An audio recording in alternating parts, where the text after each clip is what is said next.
Boker Tov les Koulam, Boker Tov à toutes et à tous. Très heureux d'être parmi vous cette magnifique matinée que Dieu nous offre sur la terre. J'espère que vous allez bien en ce jeûne d'Esther qui a démarré depuis quelques temps déjà, depuis quelques minutes, depuis quelques heures, ça dépend du pays dans lequel vous vous trouvez. Aujourd'hui, notre Tanya du jour. Notre Tanya du jour, on parle toujours de cette simcha. Vous savez, c'est la simcha que l'on doit éprouver, la joie véritable d'avoir la possibilité de vivre dans cette existence-là, dans ce monde-là, d'avoir été créé par Dieu. C'est une joie qui est celle que nous avons nous, mais c'est aussi la joie que nous devons éprouver face à la joie que Dieu lui-même a. Être heureux, que Dieu puisse lui aussi être heureux, être joyeux. Et ça, c'est particulier en fait, en réalité. C'est très particulier parce que Ismar Israël Beosav, c'est ce que nous allons voir aujourd'hui. Akadosh Baruch Hu nous demande de nous réjouir de la joie que lui, il éprouve de nous avoir créés. Et on doit se réjouir d'Akadosh Baruch Hu, de ce que Dieu est. Qu'est-ce que ça veut dire se réjouir? Alors, il y a un magnifique chant qu'on a l'habitude de chanter, qui fait partie du fameux 12 psukim que le rabbi a enseigné, les 12 versets qu'on a l'habitude de chanter avec les enfants quand ils se rassemblent. Et c'est pas un hasard, puisque la fête de Purim, vous savez qu'elle est basée sur ça, sur ce rassemblement que Mordechai Hatzadik faisait à l'époque de Purim. Ismach Israël behosav perush shekol misheu mizera Israël yesh lo lismoach besimchat Hashem asher sas vesameach bedirato בתחתונים בדירתו בתחתונים ישמח ישראל בהוסיו פירוש כל מי שהוא מזרע ישראל יש לו לשמוח בשמחת השם אשר שש ושמח בדירתו בתחתונים בדירתו בתחתונים. Alors, qu'est-ce qu'on a à dire sur cette simcha là? Le Tanya nous dit ici qu'il faut avoir une simcha qui est redoublée. Il faut vraiment avoir une simcha double. Et pourquoi une simcha qui est doublée, redoublée? Pourquoi? Il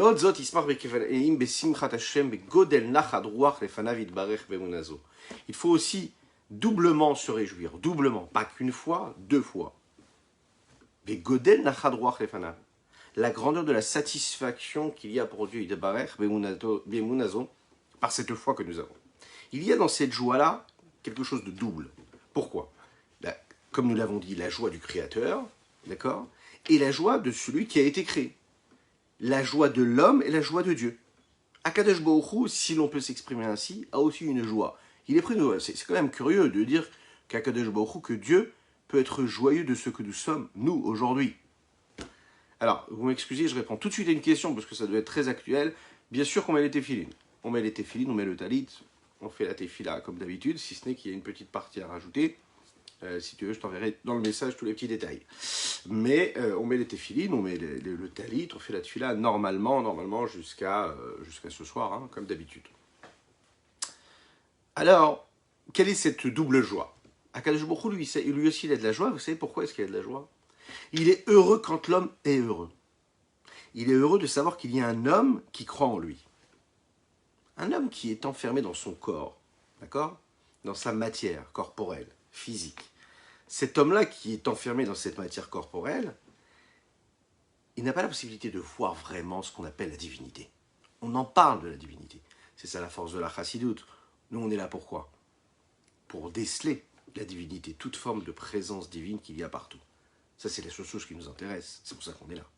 On a ce miracle-là, cette chance-là d'avoir la possibilité, en étudiant ces sujets de la chassidoute, d'aller au contact de ces notions-là de divinité qui se révèlent dans notre monde, dans notre réalité.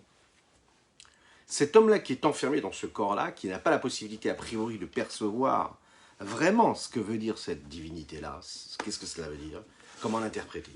Pourquoi? Parce qu'en fait, on vit souvent dans un milieu social qui nous envoie un message qui est contraire à ce message-là. On vit dans un milieu social, on vit dans un environnement, on vit dans des cultures, dans des mondes qui nous envoient le message inverse, dans le sens où qui est au centre de tout, c'est l'homme. On ne cherche pas à nous dire qu'il y a quelque chose qui nous dépasse, qu'on est là pour servir Dieu. On n'a pas particulièrement une mission, si ce n'est celle de participer à la société, de s'épanouir dans la société avec ses codes. Donc comme on est dans un monde qui a d'autres aspirations, et dans ce monde-là qui a d'autres aspirations, qui nous vend autre chose, quand un homme fait la démarche de se dire « Non, moi ce qui m'intéresse, c'est de m'attacher à Dieu, c'est de voir Dieu partout où il est », comme nous disons « Veine Hashem nitzavalav », et Dieu il est en face de moi, je le sens près de moi, et je vais gérer mon existence, je vais vivre en fonction de ce que lui il attend de moi, alors ça c'est la joie d'Hachem. Parce qu'il se dit, voilà, que j'en associe. C'est-à-dire que j'ai créé le monde, et dans ce concept-là, lui, il fait partie de ce concept. Et il accepte, alors qu'il n'a pas du tout les mêmes outils que moi, parce que moi, j'en suis le créateur, et lui, la créature, même s'il ne maîtrise pas tout le projet, il réussit et il accepte de faire partie de ce projet-là. Donc, il devient mon associé. Ça, c'est une joie qui est phénoménale. Alors, l'homme, à ce moment-là, est heureux doublement. Déjà, d'avoir cette simcha-là, parce qu'il se rapproche d'Hachem, il se rapproche de Dieu, mais il est aussi heureux qu'Akadosh Baruch Hu puisse être heureux que lui se rapproche d'Hachem. Pourquoi? Déjà parce que Deit Kafia Sitracha. Parce que à ce moment-là, l'autre côté, le côté négatif, le côté de l'impureté, celui qui cherche à exister indépendamment de Dieu, lui, il a été poussé sur le côté. Tout ce qui n'est pas la sainteté et qui cache la sainteté a été mis de côté. Et à ce moment-là, l'obscurité s'est transformée en lumière. Et comme nous l'avons expliqué précisément, et dans d'autres endroits, mais dans le chapitre 27 ensemble, il y a deux niveaux dans le service de Dieu. La Hitkafia et la Hitapra. La Hitkafia, c'est quand, par exemple, il y a un écran qui se met entre nous, devant nous. Et que cet écran-là qui cache, et qui ne nous permet pas de percevoir vraiment la divinité, parce qu'on est voilé par l'impureté, par toute cette obscurité qu'il y a dans le monde. Quand cet écran-là se déchire, se fend, et il y a un petit peu de la lumière qui passe de l'autre côté, alors à ce moment-là, il y a ce qu'on appelle la Hitkafia. On a mis de côté le côté négatif et on a la possibilité de percevoir cette lumière. On arrive à la deuxième étape, c'est ce que nous avons vu, le deuxième niveau qui est Hitapra. Ça veut dire quand cette obscurité-là, c'est pas seulement qu'elle a été infendue par la lumière et qu'il y a un petit peu de lumière qui a éclairé cette obscurité, mais qu'il y a une transformation, que cette obscurité elle devient de la lumière même. Ça veut dire que l'écorce qui cachait la divinité, elle s'est dévoilée comme étant elle ce qu'elle est au fond, c'est-à-dire une lumière divine. Qu'est-ce que c'est ça? C'est véritablement l'obscurité des écorces de l'impureté qui se trouve dans ce monde-là matériel, qui voile, qui cache et qui recouvre la lumière du Saint béni soit-il à l'infini. Pardon, excusez-moi, j'ai dit une bêtise. Ad eitket, jusqu'au moment de quoi? De la fin. Alors qu'est-ce que ça veut dire jusqu'au moment de la fin? Il est dit comme ça dans Yov, Ketz Sam Lachocher. Il a mis une fin à l'obscurité. Ça veut dire qu'il faut savoir qu'il y a différentes formes d'obscurité. Il y a l'obscurité personnelle, particulière, précise, et il y a l'obscurité globale. L'obscurité qu'il y a chez chacun, c'est l'obscurité que l'on peut apporter, malheureusement, quand on fait une avéra. Quand on fait l'inverse de la volonté de Dieu, on rajoute comme ça une couche d'obscurité sur notre âme. Mis à part cela, il y a ce que l'on appelle l'obscurité globale, qu'il y a de le monde globalement. Cette obscurité-là, c'est une obscurité qui est en rapport avec l'existence même de l'écorce globale. Parce qu'elle est clipa, parce qu'elle est écorce. Ce qui veut dire ici, c'est que comme elle est écorce, elle ne me permet pas de voir ce qu'il y a à l'intérieur. C'est la définition d'une écorce, d'une épluchure, de quelque chose qui recouvre. Parce que c'est recouvert, je n'ai pas la possibilité de voir ce qu'il y a à l'intérieur. Donc la fonction de la clipa déjà, c'est de devenir cette écorce-là, de cacher ce qu'il y a à l'intérieur. De cacher l'intérieur, de cacher l'existence même, et donc je ne peux pas voir comment dans chaque élément du monde, il y a cette divinité. Ce voile-là est présent dans le monde parce qu'il est monde. parce qu'il a été défini en tant que monde, et que le monde c'est le ELM, comme le monde veut dire Aolam, il y a le même mot qui veut dire aussi ELM, ce sont les mêmes lettres, et les lettres qui veulent dire le monde veulent dire aussi le voile. Donc parce que l'entité monde est monde, c'est une entité de voile. Donc je ne peux pas voir par définition Dieu a priori dans le monde. L'existence même de cela et le fait que ça fasse partie de son existence, ça veut dire quoi? Que la clipa, que l'écorce, que le voile, ce soit le monde en lui-même, ce qu'il est lui, ça n'évolue pas, ça ne change pas aux yeux du regard, aux yeux de la personne qui se trouve dans ce monde-là, qui est cette écorce-là. Cette écorce, elle est globale pour tout le monde, pour tout un chacun. Peu importe qui je suis, peu importe mon niveau, peu importe moi, ma façon de percevoir ce monde-là, le voile qu'il y a, le voile global, c'est un voile global pour tout le monde, pour tous les êtres humains de la même manière. Donc il y a un voile qui est global, qui ne va pas changer, évoluer en fonction de la personne qui se trouve dans ce monde. Et il y a de temps en temps ce qui va se passer en fonction de ce que je suis moi. Ça veut dire ma propre prison, ma propre obscurité, mon propre voile à moi, qui lui aussi ne me permet pas de percevoir ce que je dois percevoir parce que j'ai mon écorce à moi. Donc si vous voulez, vous avez deux écorces ici. L'écorce globale du monde et l'écorce de chacun. Ce qui nous cache personnellement avec nous, avec nos problèmes, avec notre degré, notre niveau de regard. Maintenant, ce qu'il faut savoir, quand est-ce que ce rocher-là, c'est la raison pour laquelle Iyov va dire Ketz Sana Rocher, qu'Hachem a quand même mis une fin à cette obscurité. Parce que cette obscurité globale, à un moment, Bezrat Hachem, très rapidement, il va disparaître. Mais tant que ce moment n'est pas arrivé, il ne disparaîtra pas. Donc cette obscurité qui fait que quand je vois le monde, je ne vois pas Dieu, c'est voulu et c'est ainsi. Ça ne peut pas changer. Moi, je n'ai pas l'influence sur ça. J'ai l'influence de mon regard qui peut intervenir dans ce grand projet.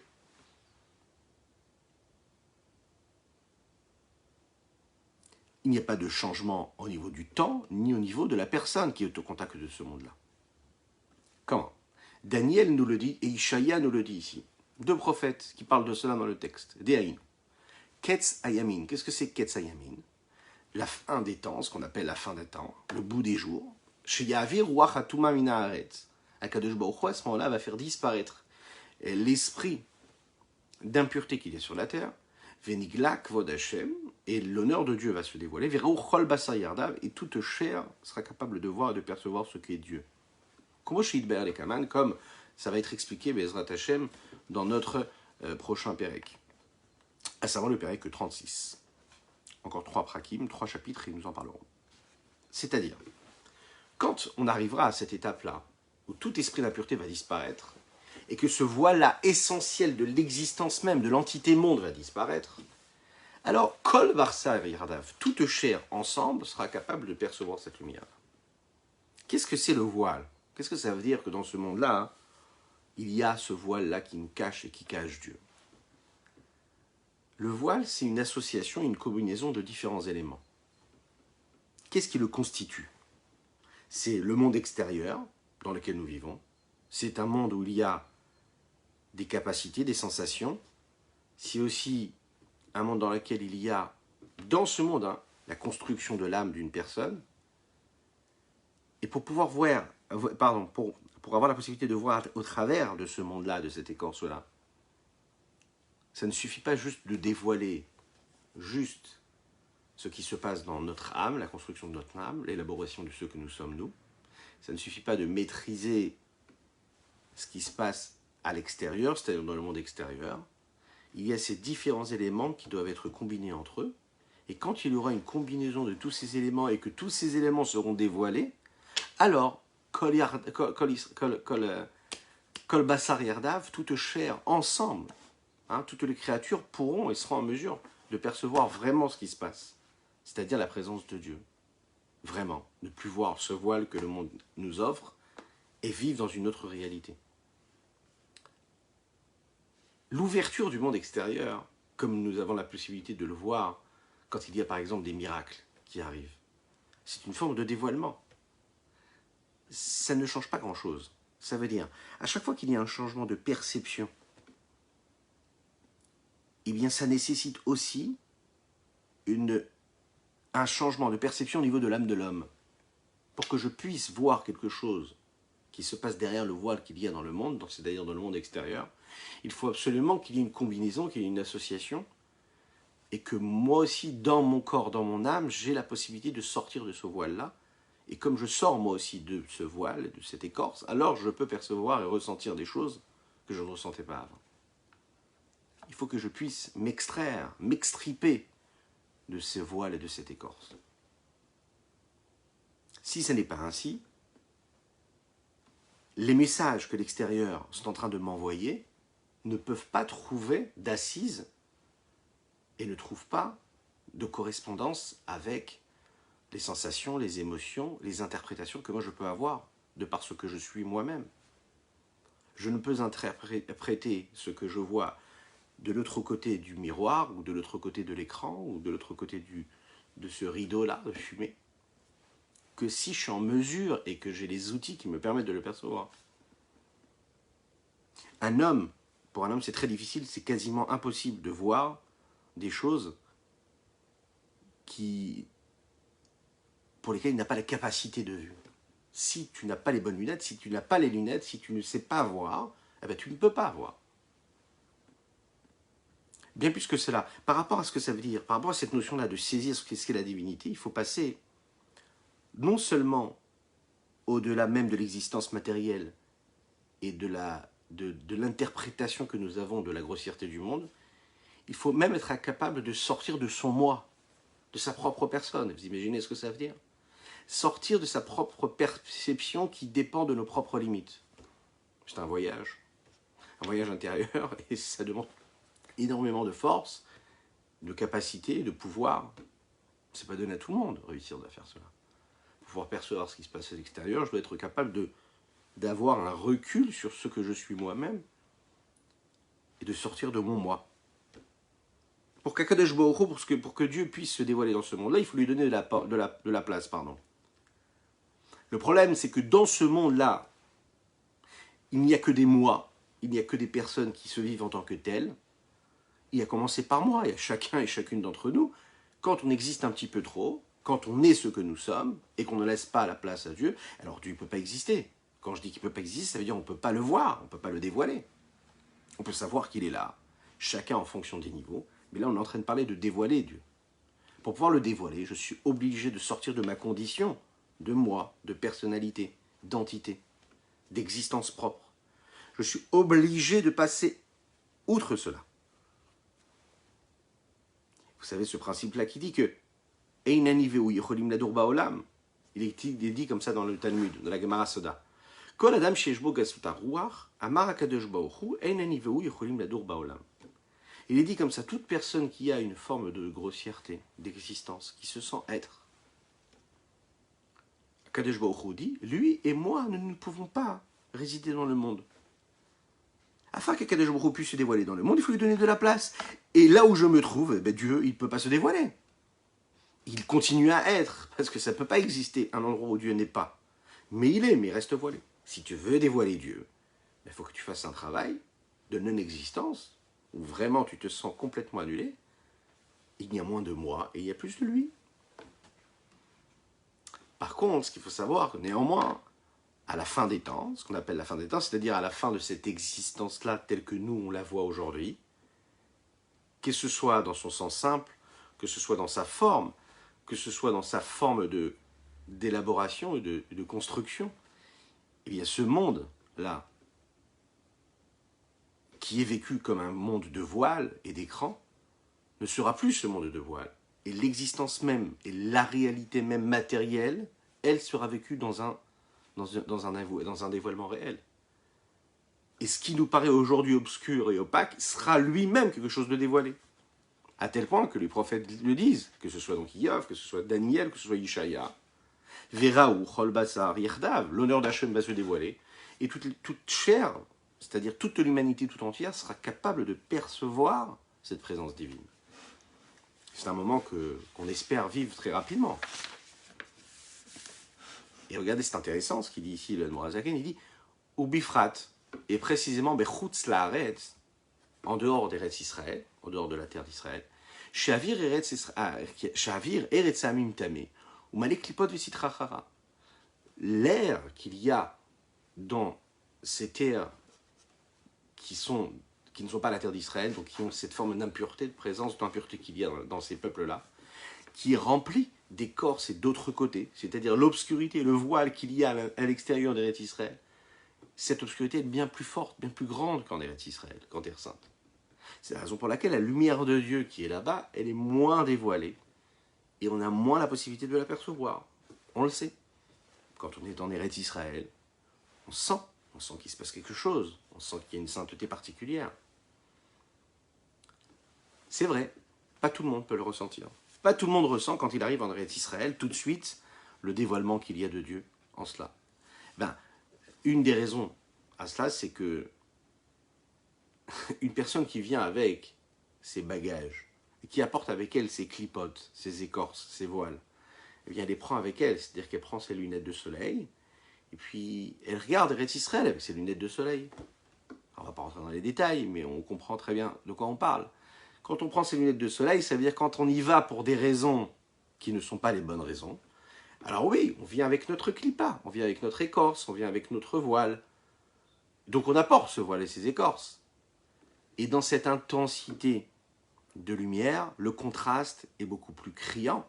C'est la raison pour laquelle, bien que l'intensité de lumière est très forte, eh bien nous, si on vient à Chasvé Shalom avec autant d'impureté, avec autant d'écorce, eh bien l'opacité va se ressentir beaucoup plus fort aussi. C'est-à-dire que ces énergies-là qui sont censées nous irradier de lumière, de présence et de sainteté de Dieu, malheureusement, on peut les interpréter de manière différente. Parce qu'on a apporté avec nous ces écorces de ce qui est l'extérieur d'Eretz Israël. Donc en fait, c'est la raison pour laquelle on peut être en Eretz Israël, mettre dans sa tête, être Chutz Laaretz, c'est à l'extérieur d'Eretz Israël. Un homme doit vous savez, comme ce qu'on appelle, quand on doit utiliser de la vaisselle, oui, et qu'on veut consommer un aliment qui est cachère, eh bien il faut le cachériser. Okay, on arrive dans une cuisine, il faut cachériser la cuisine pour pouvoir consommer et cuisiner. Et un homme aussi, il doit se cachériser. Il doit se cachériser avant de rentrer en Eretz Israël.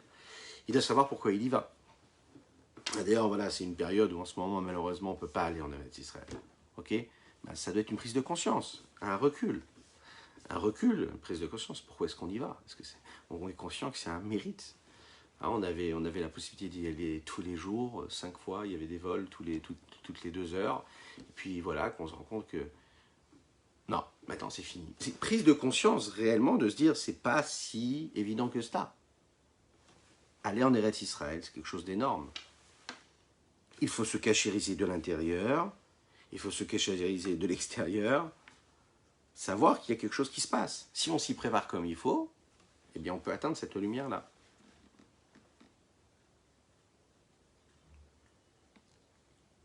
Ve'ein simcha lefanav yitbarech ke'ora ve'simcha beitron or abba min hachosher deika. Nous allons le dire ce soir, et c'est intéressant de voir le lien qu'il y a entre ce Tanya du jour et la Megillah que nous allons lire. Dans la Megillah, qu'est-ce qu'il est dit? La Yehudi maïta ora ve'simcha ve'seson vikar. Pour le peuple juif, c'était un moment de joie, de lumière.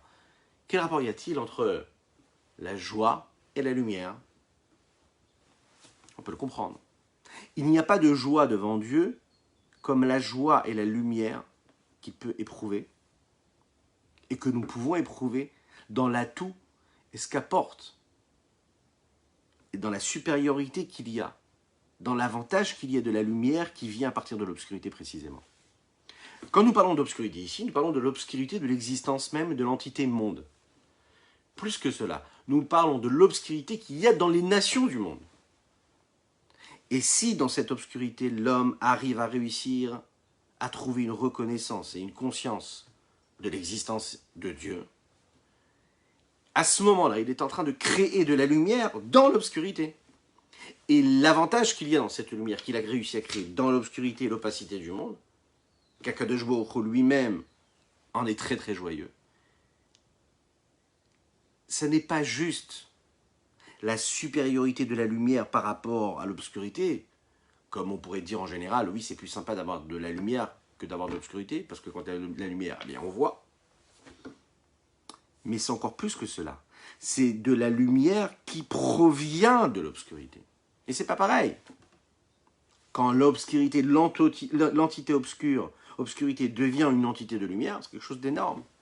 Comme il dit le prophète Jérémie Hirmia, Imutotsi yakar mizolal, ou mizolel.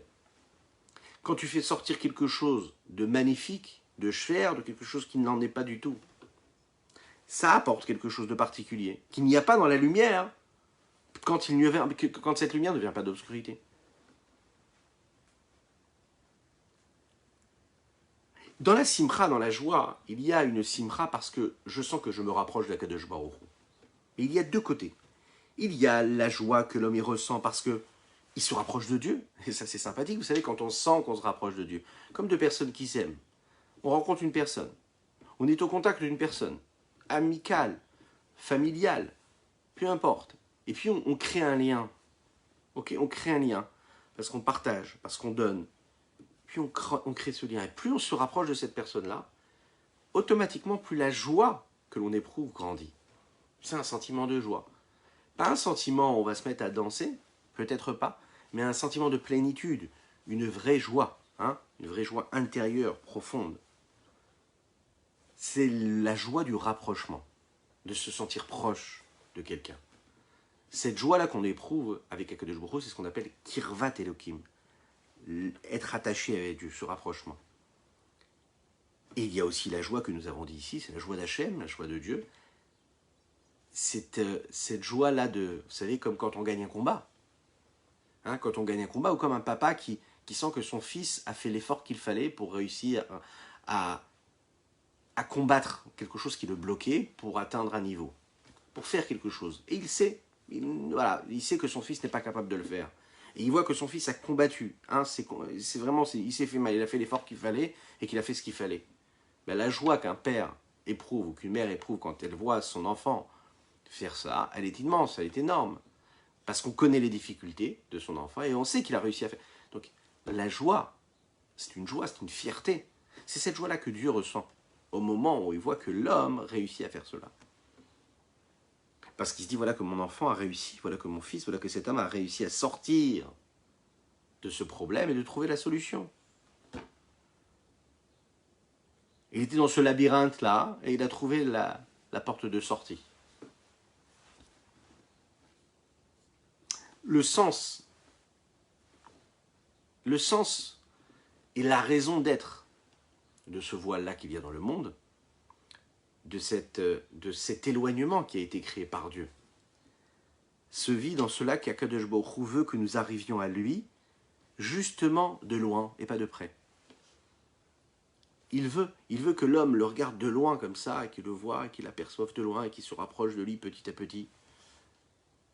Il veut que l'homme, aussi loin qu'il puisse être, fasse cette démarche de percevoir sa lumière tout en étant dans l'obscurité, dans le voile.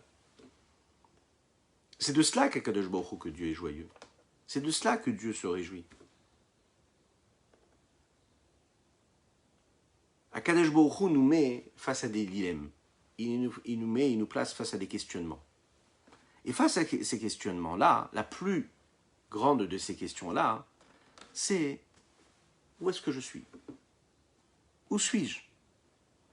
C'est la plus grande des questions. Et puis nous, on se lève le matin, et nos actes, nos pensées et nos paroles vont se diriger vers quoi? La recherche de Dieu. Le faire exister, et puis la recherche de Dieu. Quand il voit qu'un homme accomplit la Torah et les mitzvot comme il le fait, quand il voit que l'homme fait cette démarche-là, tout en étant dans ce monde obscur, dans ce monde, dans cette société où les signaux et ce qu'on nous donne comme repère, c'est complètement l'inverse de la présence de Dieu, et qui voit que l'homme le fait quand même, le vit quand même de cette façon-là, c'est là que ça lui apporte de la satisfaction. Parce qu'il s'est dit, je l'ai mis face à un vrai problème, je l'ai mis face à une vraie question, où suis-je? Et je vois que lui, il cherche et il me trouve. Pour répondre à cette question, l'homme, il a besoin de se battre. Vous imaginez un petit peu, se battre contre d'infinis ennemis extérieurs, et le plus grand de tous les ennemis, c'est lui-même. En lui, il doit réussir à trouver les ressources qui vont lui permettre de percevoir et de passer outre et de trouver les solutions à son problème. Et quand il arrive, et quand il tombe, et quand il trébuche, et quand il se relève, et qu'il retombe encore une fois, et qu'à la fin de tout, il arrive à répondre « Je te vois, j'ai la réponse, je te vois, tu es là, Dieu, tu es là, tu es là, tu es là, tu es là partout. » Ça, c'est la plus belle des réponses. Vous imaginez la joie qu'il peut ressentir. Et il est aussi heureux de la joie qu'Akadosh Baruch Hu, lui, est joyeux. Pourquoi? Parce que lui, il a réussi à trouver la solution à son problème. Hein, on a rappelé la petite histoire. Je ne me souviens plus de qui il s'agissait, d'un grand sadique. Quand il était petit, on est venu voir, on lui a dit, dis-moi, on va faire un petit jeu et tu mériteras une récompense. Est-ce que tu es capable de me dire où Dieu se trouve? Qu'est-ce qu'il lui a répondu, ce sadique, quand il était tout jeune, hein, c'était un enfant encore. Il lui a dit, où est-ce qu'il ne se trouve pas? Où est-ce qu'il ne se trouve pas? Là, la vraie réponse, elle est trouvée. C'est un travail, ça ne se fait pas comme ça. C'est la raison pour laquelle David Amelech le dit dans les psaumes. Il dit Vézéou Shekatouv, Ismar Israël Beosav. Israël, le peuple juif, se réjouit de celui qui l'a fait. Alors on va comprendre tout de suite ce que ça veut dire ici. Pérouche, Shekol Mishéou Misera Israël, tout celui qui vient de la descendance du peuple juif, Yeshlo Lismoach Besimchat Hashem, il doit se réjouir de la joie de Dieu. Achercha, c'est sa mère Vetirato Vetartonim, qui lui-même est heureux et joyeux de vivre ici-bas sur terre et de résider dans ce monde matériel. Chez M. Bechinat Asiya Geshmit Mamash, ce monde-là qui est une matière matérielle physique. On doit se réjouir de cela.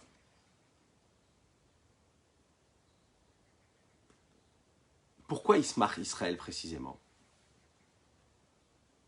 Parce que la véritable foi qu'un homme reçoit, c'est une foi indéfectible, c'est une foi qui est à l'intérieur de lui-même, qui se révèle être la foi qui lui a été inculquée en héritage. Elle est là, elle est en lui. C'est pas comme la conclusion, par exemple, d'un philosophe qui ferait une recherche intellectuelle, philosophique, pour essayer de comprendre où est-ce que Dieu se trouverait. Et puis, après des années, des mois de réflexion, qui arriverait à un constat.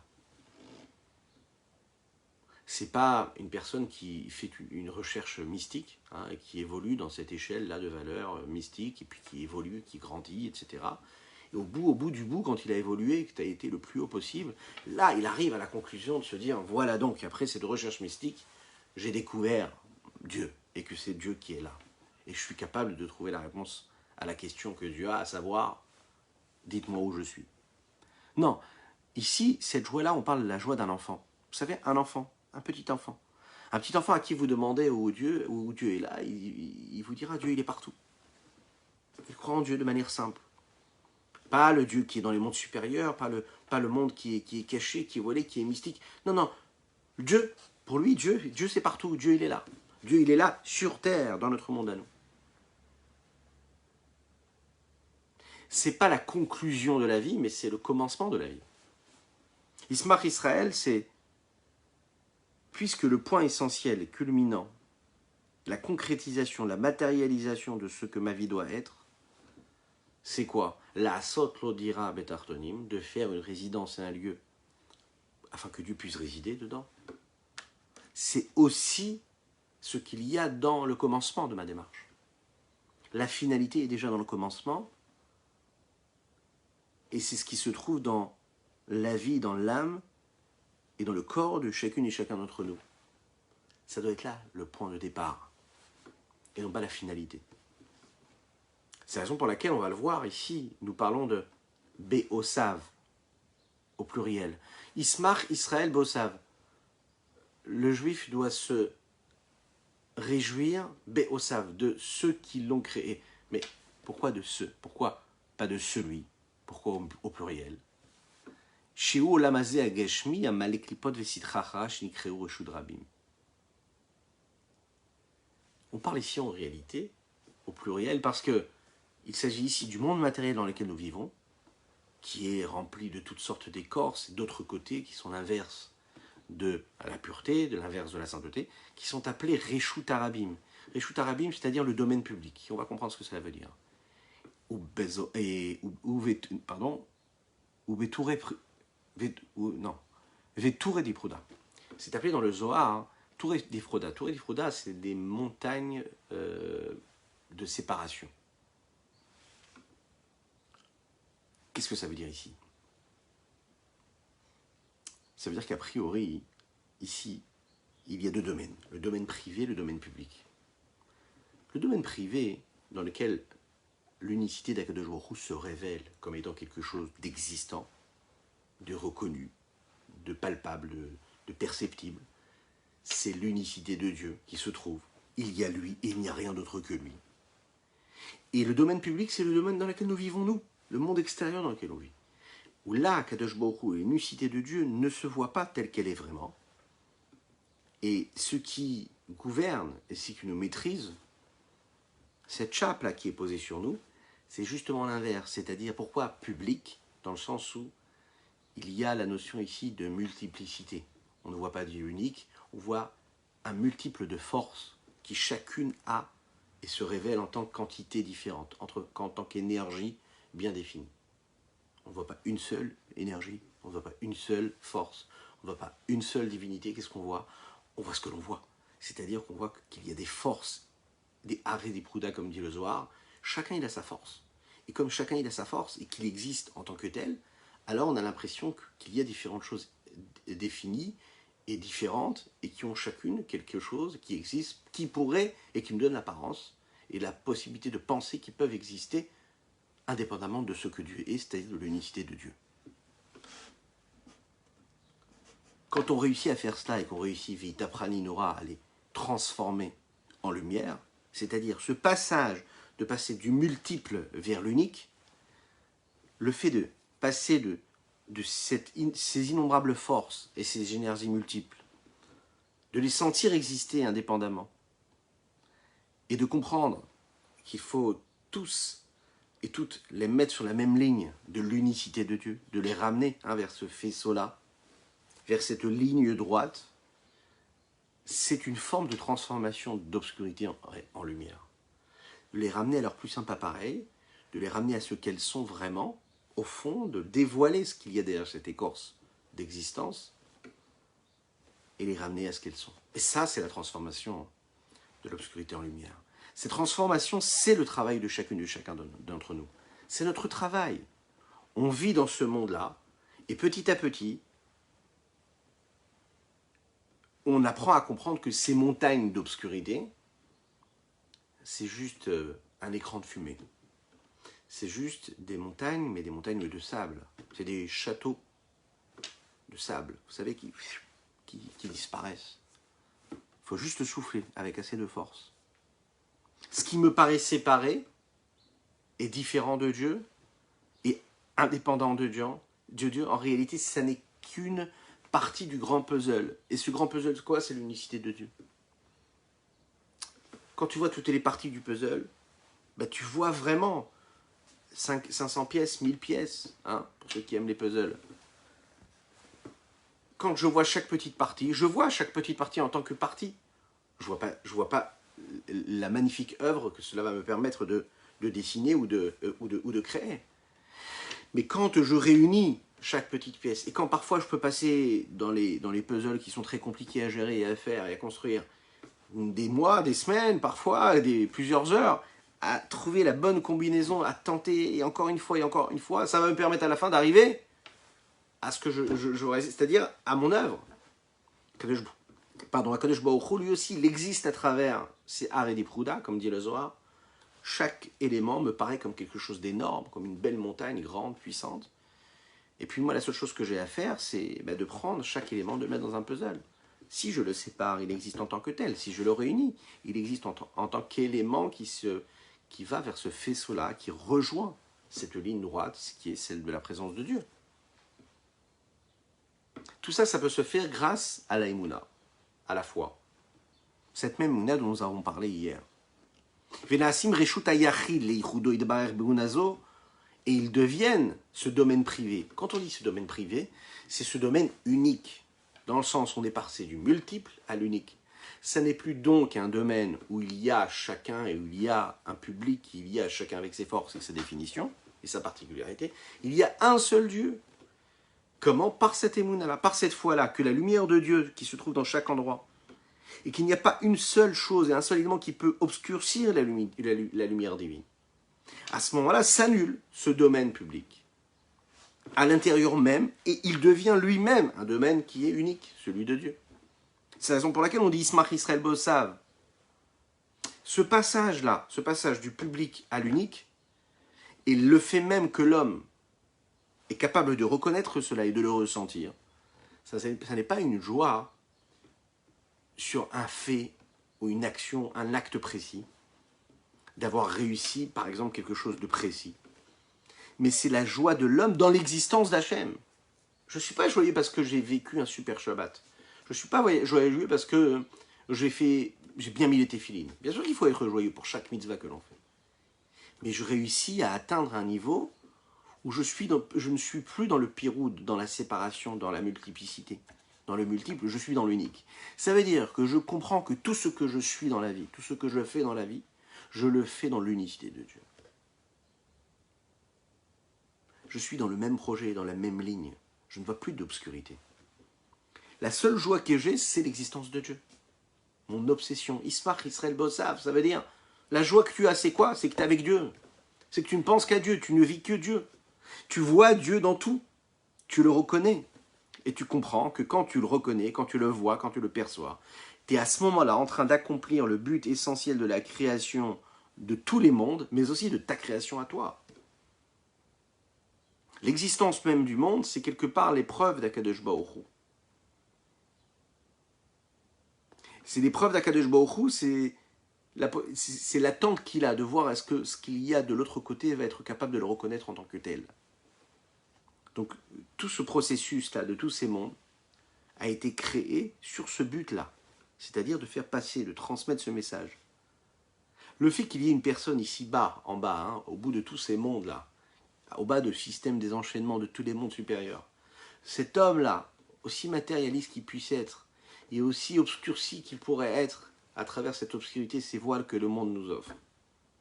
Il voit que l'homme agit de cette façon-là, et qu'il lui envoie un signe comme ça, et lui dit « Eh oh, je suis là, j'ai compris ton message, je sais où tu es là. » Vous imaginez un petit peu ce que ça veut dire? C'est-à-dire qu'Akadosh Baruch Hu, il voit ça, il regarde, il se dit « Waouh, génial, il a compris, il m'a envoyé un signe. » Il se dit « Très bien, le message il est passé, je suis tranquille. » Cette épreuve-là, de faire passer ce message d'une extrême à l'autre, a été accomplie. On est passé de l'existence matérielle physique à quelque chose complètement qui sort de nos limites à nous, de notre voile. On parle de Dieu là. C'est de là. Et c'est par cela que s'exprime cette réussite, cette victoire divine, qui lui est dans cette lumière qui est envoyée, et dans cette lumière dont on est inondé dans la création. On a donc vu ici dans ce chapitre comment Akadosh Baruch Hu a parlé de l'unicité de Dieu. Mais de l'unicité telle qu'elle est perçue dans le regard de l'homme. C'est quelque chose d'essentiel. Comment est-ce que l'homme perçoit, comment est-ce que l'homme ressent l'unicité de Dieu? La foi dans l'unicité de Dieu, dont nous avons parlé, c'est pas juste de croire qu'il y a Dieu. C'est de se dire, ah, il y a un Dieu quelque part. Il y a un Dieu et Dieu est partout à la fois. Il est unique. Non, ça ne... Vous savez, ça ne nous change pas vraiment la vie. Un homme, il peut dire, oui, oui, j'ai la foi en Dieu. Et pourtant, ça ne fait pas du tout changer son comportement. Oui, je sais que Dieu existe, c'est pas de problème. T'es croyant? Oui, bien sûr, je suis croyant, moi. Ok, parfait. Combien de dieux? Ouais, un seul Dieu, un Dieu unique. Ok, parfait. Et ta vie de tous les jours? Ah, ben, je fais ce que je peux, je travaille, j'essaye de... Oui, je vais de temps en temps à la synagogue, j'essaye. Ou même, je fais tous les jours la prière. Mais comment tu vis la présence de Dieu? La foi en Dieu, c'est pas juste je crois en Dieu. Ça veut dire que le fait de reconnaître qu'il y a Dieu, ça ne change pas vraiment le monde et ça ne change pas l'homme. Parce que si Dieu se trouvait dans une autre réalité, quelque part, ça ne me changerait pas grand-chose a priori, s'il n'y en avait qu'un seul, s'il y en avait deux, s'il y en avait trois. Le fait qu'il n'y en ait qu'un, le fait que ce soit lui, ce Dieu-là, Le fait de croire dans l'unicité de Dieu, ce fait-là de bien saisir, de percevoir, de ressentir que Enod Milvado, pourquoi c'est si important de bien le percevoir et de le saisir, qu'il n'y a rien d'autre que Dieu.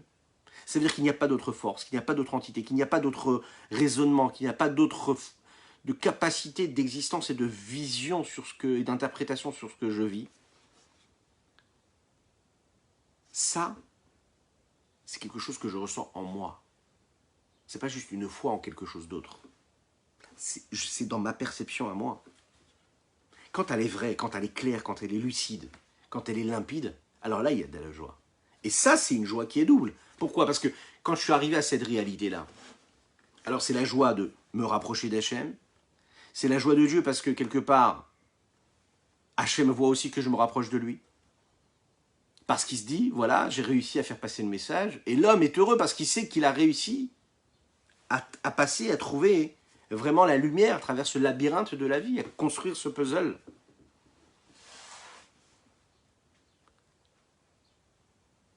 Akadosh Baruch Hu s'est caché, comme le Baal Shem Tov avait l'habitude de dire. Il dit comme ça dans le Chumash Devarim, Va anochi aster astir panai. Et moi un jour je me cacherai. Ouais.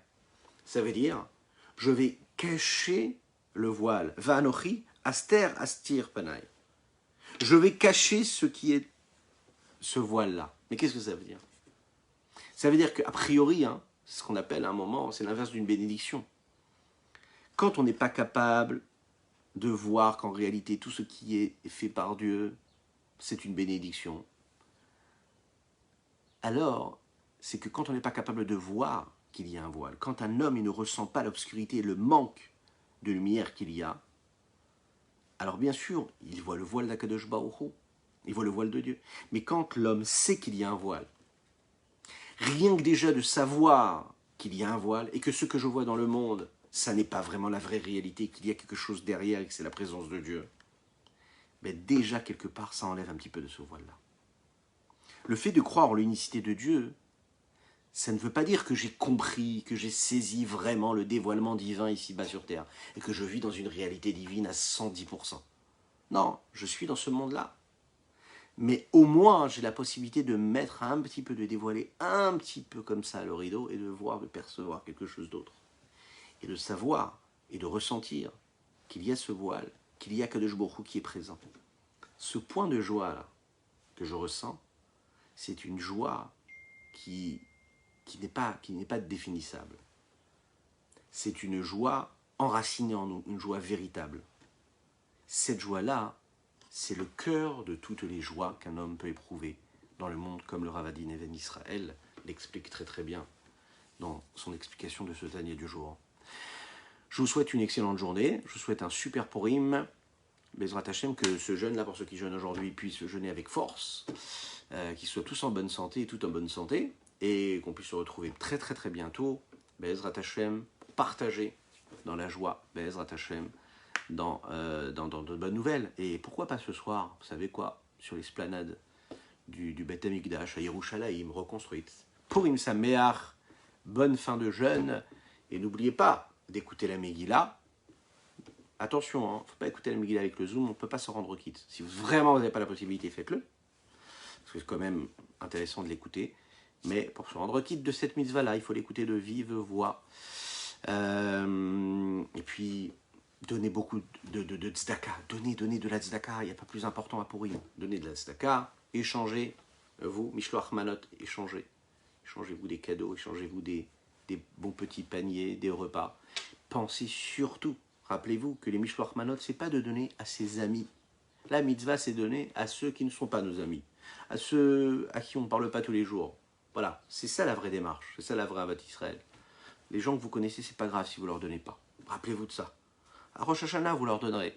Mais à Purim, on donne à ceux à qui personne ne pense. Que Dieu vous bénisse, que des brachot à tous et à tous. Bye bye. Bonne journée, excellente journée. Je compte sur vos partages, hein, c'est important. Vos likes, vos commentaires et vos partages.